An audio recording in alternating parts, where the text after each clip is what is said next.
চায়ের দোকানে গেলে দোকানদারের বিরুদ্ধে শ্লীলতাহানির অভিযোগ ঘিরে শোরগোল কাঁচরাপাড়া এলাকায়। বাড়ির কাছে বছর 12-র নাবালিকা চা আনতে গেলে ভয় দেখিয়ে তাকে শ্লীলতাহানি করা হয় বলে অভিযোগ নাবালিকার।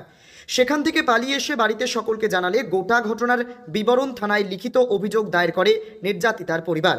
আতঙ্কিত নাবালিকা এখন ঘরবন্দি। ঘটনাটি ঘটেছে কাঁচরাপাড়া নলিনী বসু রোড এলাকায়।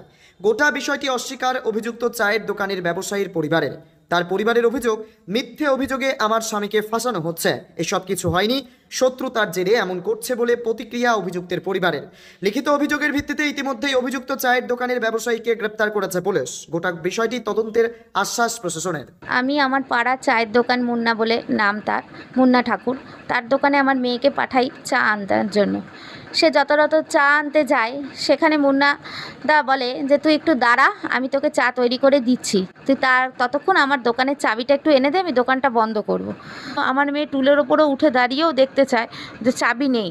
তখন সে বলে আঙ্কেল চাবি তো নেই, এই কথা বলে সে নামতে যখন যাচ্ছিল তখনই তাকে পেছন থেকে জাপটে ধরে এবং তার সামনে নানা রকম প্রতিক্রিয়া করতে থাকে, তার গালে চুম্বন করে। ব্যুরো রিপোর্ট, সঠিক বার্তা।